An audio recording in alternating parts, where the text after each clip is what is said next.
Right now, we take the opportunity to welcome back Jose de Abreu of A10 Networks, who teams up with Fireminds COO Bob Noel for our presentation. Now, Bob has over 20 years industry experience and is currently Chief Operating Officer at Fireminds with direct responsibility for products, marketing, and business operations. And together today they present on cybersecurity in a post-pandemic world, a key challenges for distributed networks and cloud-enabled applications. Gentlemen, the screen is all yours.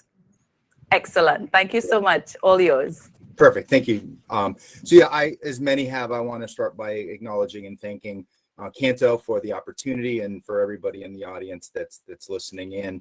I'm going to intend to spend the next 10 minutes trying to provoke some thought here in terms of the implications of cybersecurity in the post-pandemic world, the challenges it brings, and really the things that we should be doing as organizations to respond to those. So to start, right, the pandemic itself has certainly dramatically altered the course of both our personal and our professional lives. It's been disruptive in so many ways, but at the same time, it's actually been interesting in that it's driven significant technology and digital innovation. And so along with the gains in those innovations that have come in place, and again, others have mentioned that this forum that we're doing digitally is a great example of some of that innovation that's come around. But there are also a number of security implications that we need to address and deal with in this altered landscape. So one of those things is that our employees who used to work within cubicles at desks, right, they were in the walls of the organizations, whether they're in the telcos themselves or they're at the telco customers, right? Those people were suddenly forced to work from home. So they were disaggregated. Now, along with the disaggregation of those people, there was also a disaggregation of assets, right? So computers and laptops, those things were suddenly outside what is the perimeter of the business or the walls of that business. And in addition, the move to private and public cloud, moving data, moving applications, moving workloads outside of your business has altered the physical location of those applications and data. And that also means that security paradigms really need to shift, right? When your critical assets, your hardware, your software, and your data are no longer inside the security perimeter that you've established at your organization, the protections you thought that you had in place or that you've expected to be working, they may no longer be working in the way that you thought, right? And so that means they can become less effective than you thought. So the budget that you spent on that may not be delivering you the risk reduction that you were thinking that you had. And that means we all need to react to this new normal. Legacy technologies are less effective, right? But to be fair, that doesn't mean that you should not still have a firewall, right? Most of us think of a firewall as being the primary source of technology for our organization, and it does serve many purposes, right? And you still should have that because it is still protecting the organization from with the traffic that flows in and out of that. However, we must all realize that a firewall itself will only protect against, again, that traffic that flows through it. So when your employees are now remote and they're accessing applications that are cloud-based, that means that traffic no longer goes through that firewall.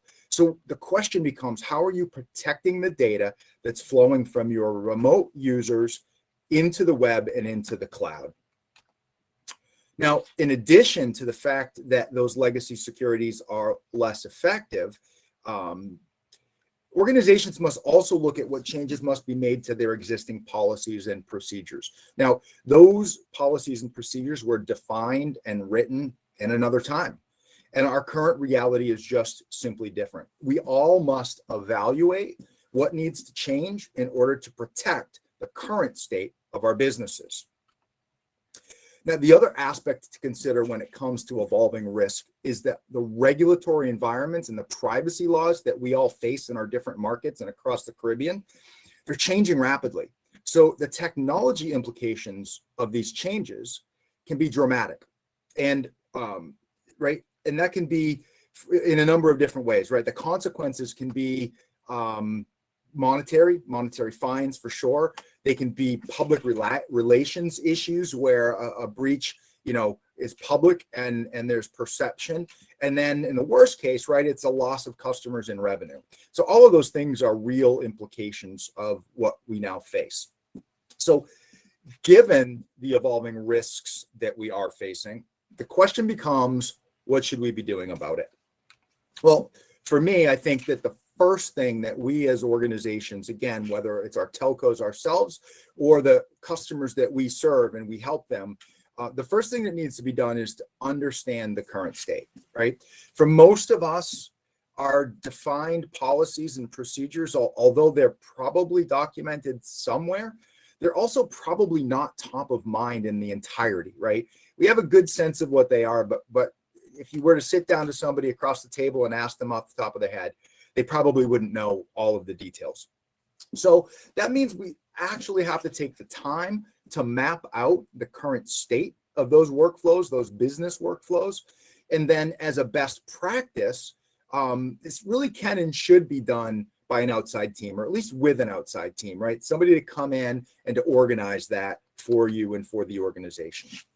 Now, once you've clearly documented the way things work today, you must then identify your critical assets. First, what are they?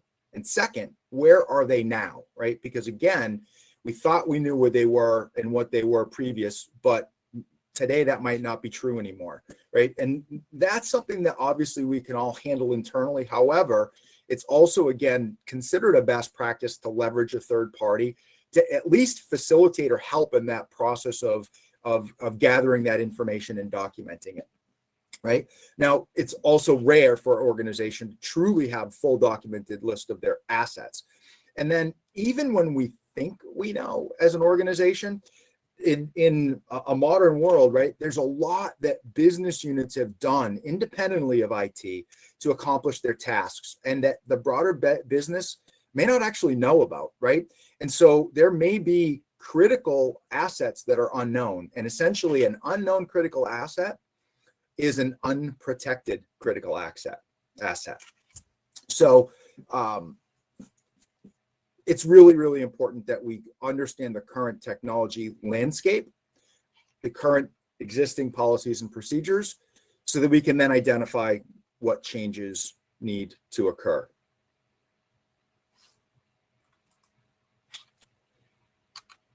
And that's through also monitoring those technology gaps. Okay, so now that we've done the analysis, we've done the look, we have an understanding and a catalog essentially of what's important for us to protect. It becomes the next necessary part is prioritizing a plan of attack. And so every organization's attack or approach will be unique to them. When it comes to security, there's no such thing as a silver bullet, right? There's no cookie cutter process that everybody should be doing. Every organization will do the analysis based on their own cost versus risk equation, how we go to market, what we go to market with, and what we perceive as the risks to our business will vary and will change. But for each business, those parameters will determine the plan of attack that's right-sized for your business. And I say right-sized very intentionally, right? There's a lot of technology that can be built for the large enterprise that's very expensive. It's nice to have, but certainly from a regional perspective, not all of those technologies are going to fit from a cost or a deployment technology perspective. So we really have to look at who we are as organizations, what we believe our risks are to the business, and then what are the right technologies that apply to that. Now, again, I go back, there's no cookie cutter, there's no silver bullet, but there are some fundamental building blocks that every company should have or have an answer for. The first of those, I would say, is a vulnerability monitoring program, right? The velocity of new vulnerabilities that come out or that have been coming out is absolutely staggering. If you look at 2021, and this is according to the National Institute of Standards and Technology, or you may know it as NIST, they have a vulnerability database that they maintain. And last year, there were just under 17,000 high and medium severity vulnerabilities that were identified. So if you do the math, right, that means that on average, our IT teams and our customers' IT teams have needed to deal with almost 50 new vulnerabilities every single day of the year. That includes holidays, it includes weekends, right? That means that our IT and security teams have needed to understand, right? And generally they need help in the real world to understand of all of those vulnerabilities, which ones matter, why they matter, which ones are relevant to their own environment with, our own environments, right? And of those, which of those vulnerabilities needs to be addressed quickly and in a way that keeps the business safe. And so vulnerability monitoring processes and programs, this is something we do a lot for organizations, is fundamentally important. The next that I'd like to talk about is endpoint detection and response. And as I said earlier, when all of our employees are no longer working primarily within the four walls of our business, right, that means they are outside of our security controls. And it's critically important that we begin to monitor the behavior of what's happening on those employee devices as they sit outside and become more vulnerable. The reality is that legacy antivirus technologies, which is another example of a technology that's certainly good, and I'm not saying that it's not an important thing to have, but it doesn't match today's sophisticated threats, things like ransomware, right? That's not what antivirus was built to protect against. So organizations have to understand and think through how they're going to protect and monitor those endpoints. And then the final one to talk about on this particular slide is really cloud security. So as data and applications reside in public or private clouds, right? But either way, they're outside of the walls of our business. The question becomes, what is the organization doing to protect them? And I think there's a fallacy, right? And for many that they believe that if they move the data into the public cloud or private cloud, that it becomes purely the responsibility of that cloud provider to protect that data. And the reality is that's not the case. It's your data. It's your responsibility to protect it. The cloud providers certainly do a lot from a security perspective to protect the environment as a whole, but access to your data still falls onto your realm. Now you can help use people to help you with that, but it's a key point to understand. All right, so it was a quick conversation here. That's a lot to cover. Again, I hope I've driven some thought process for everybody that's listening in terms of what some of those challenges are, how they've changed the game from a risk profile perspective, and then how we might begin to break down, what do we evaluate first, and then how do we prioritize how to move forward. Now, from Fireminds' perspective, right, I want to spend a couple of minutes here at the very end here talking about who we are, why we exist, and what we do. What are we doing for them, to the market, and for the market to help with all of this? Now, first of all, we as Fireminds are part of the ATN portfolio of companies. We operate all the way from Guyana to Bermuda. So we are born in the Caribbean. The Caribbean is our area of focus and interest for sure. We go to market with One Communications in Bermuda, with GTT in Guyana, with Viat in US Virgin Islands, with Logic in Cayman Islands. And then we go to market in the rest of the Caribbean as Fireminds and through partners, right? So that regional expertise that we have and our commitment to the region, we believe sets us apart, makes us different, and allows us to help with all of those things earlier that I was talking about, like right sizing the environments, right?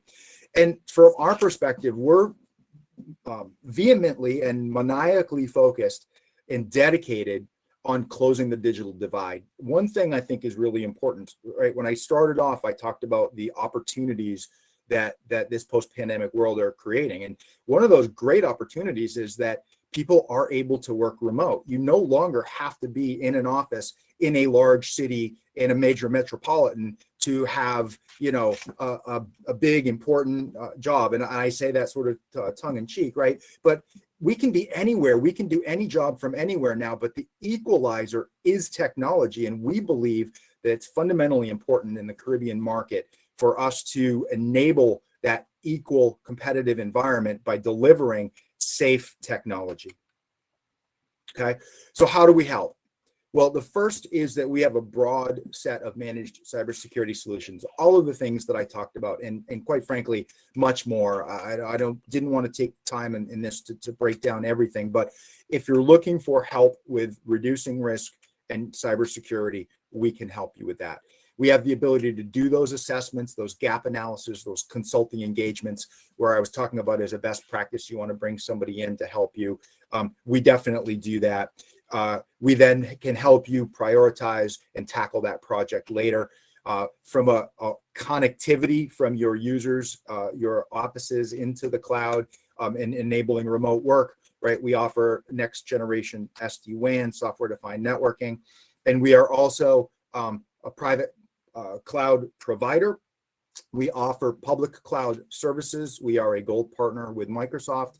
We are the region's only select partner with AWS, and we are absolutely here to bring our customers through this journey to enable them from a digital perspective and to keep their businesses safe. So with that, I'd like to say thank you for the time, and I would like to turn it back over to Jose. Thank you, Bob. But by the way, I loved your presentation. Really great information. I think you'll see a lot of commonalities between the message, right, that you presented and what I'm going to talk about. Also, I'm gonna focus a bit more though on the network side of the security, right?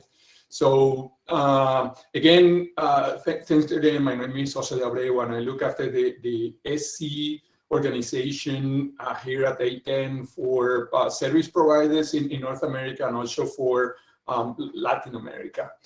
And I want to start by adding, right, some data on top of what Bob was saying, right, about how security is a shared responsibility between your cloud provider, yourself protecting your network, right, and also your service provider, your internet connectivity provider.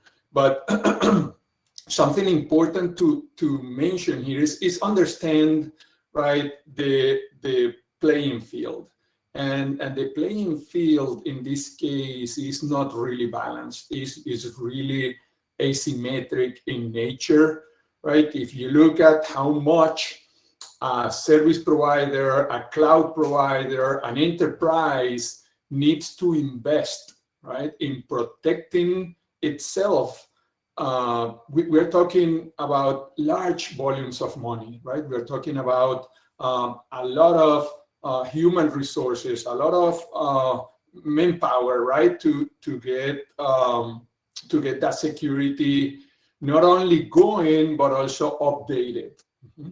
Now, when you look at the other side, right, on the attack side, it's becoming easier every time to become or to do an attack on the internet, right? It used to be years ago that you needed to be, like a hacker, spend thousands, if not more than that, money on equipment, right, that you were going to use to generate an attack or to hack into someone else's network.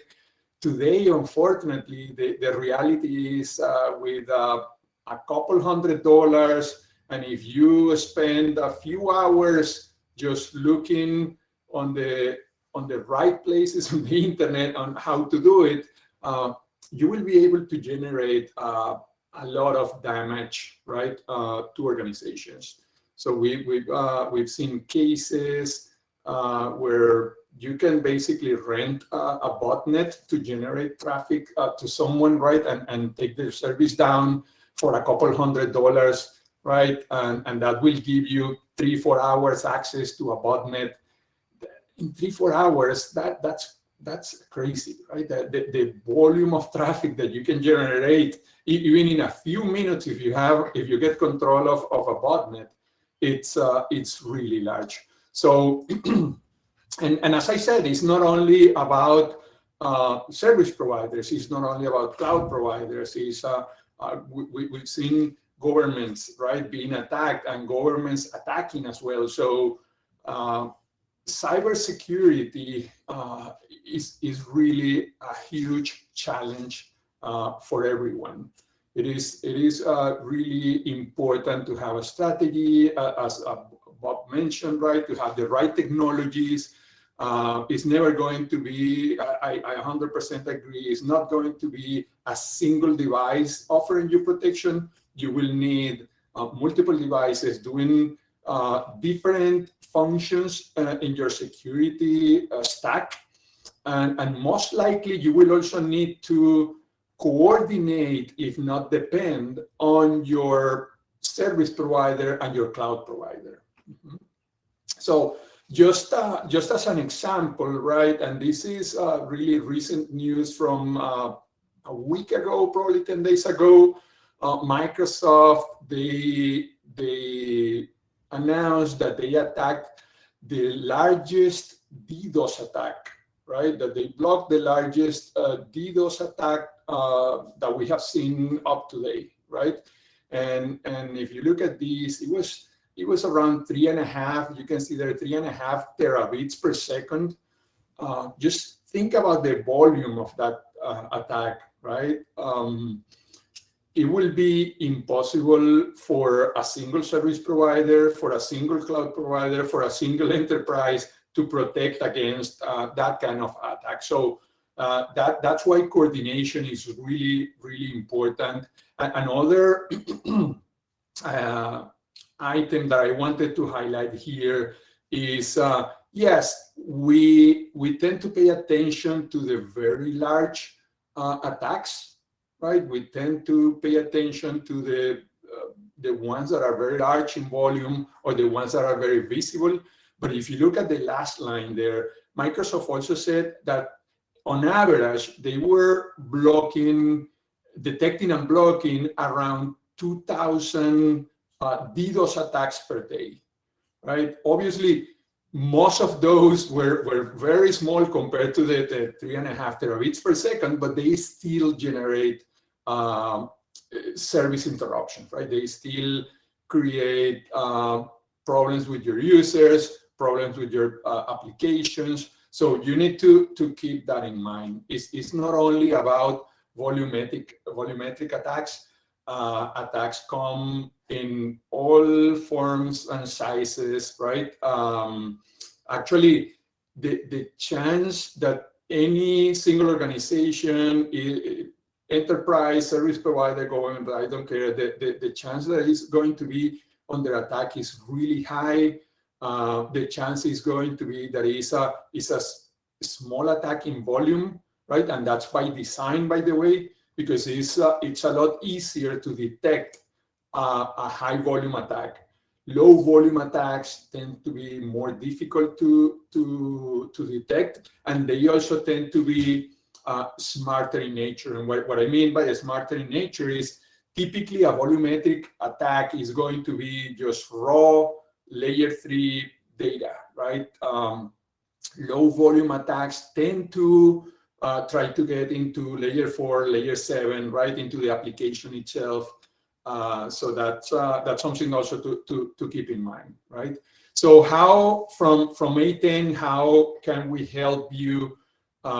We can help you with different areas. I'm not going to talk about specific products here. That's not the idea, right? If you want to get more information about our products, please go visit us on our virtual booth. We have plenty of information there. But we can help service providers, enterprises have a multi-layer approach into protecting both their network and their network users, right? And that both for like DDoS kind of attacks, volumetric or layer 7 attacks, and also we include a lot of security features into all of our products.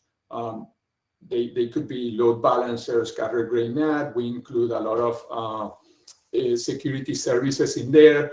On the enterprise market, we also help a lot of enterprises make the most out of their security stack by providing SSL visibility, right, into that security stack.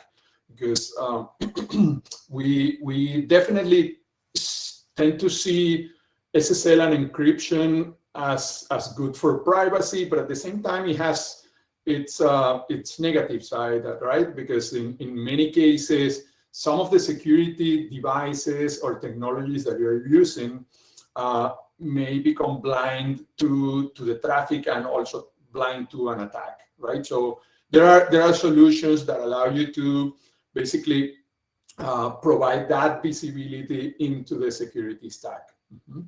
So this is especially true for telcos, right? And this is why I'm focusing on this slide on telcos, and it's because the telcos they're not only responsible for protecting their own infrastructure, right? Most likely, an attack to an enterprise or a government entity is going to go through a telco, right? So that puts the telco in a situation where they are also, let's say, part of that solution, right? They need to be part of that solution, and that brings definitely an opportunity as well, right?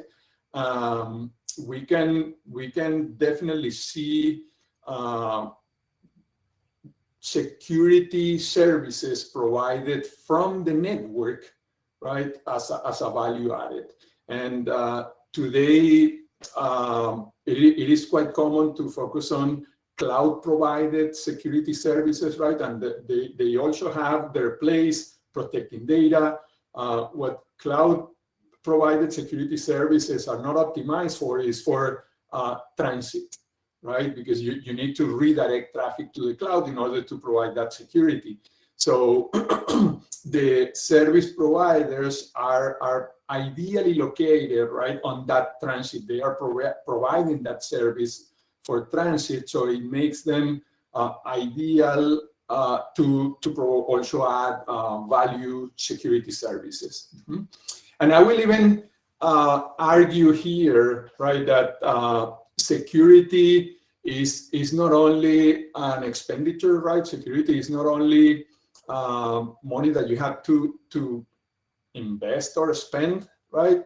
Security is also a key driver for your revenue, right? If you're a service provider, in two ways. Number one, as I said, you may be providing security services to your primarily enterprise and government customers, right? But if you look at like mass users, residential users, security is also key in differentiating your service, right? If you have attack traffic going through your network, that traffic is consuming capacity in your network, right? That is basically stealing that capacity from your users. So any attack traffic going to your network is going to affect your users' experience on your service, and we know when you don't have a good experience with your provider, right? Most likely you are going to change to another one. So security is very closely tied, right, and correlated with customer experience. Mm-hmm. So just as a summary here, right? There are, yes, security is a problem. This is, by the way, this is not contained on any specific region or market segment. Security has to be part of the design for any network application and service on all market verticals. At the same time, it may provide a business opportunity, especially for service providers, to do managed security services for their enterprise and government customers.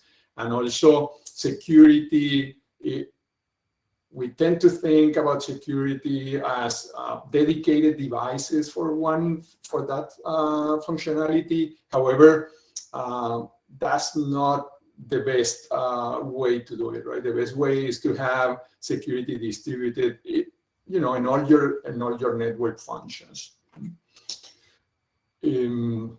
So again, A10, we do a lot of business with multiple customers. Most of you present here on CANTO today in the Caribbean, right? In both telcos, government, universities, education in general, and we've been working with the region also for a long time. So we are here to help. Please, if you have questions, comments, I'm more than happy to take them, or you can visit our virtual booth, and we'll help you over there as well. Thank you again.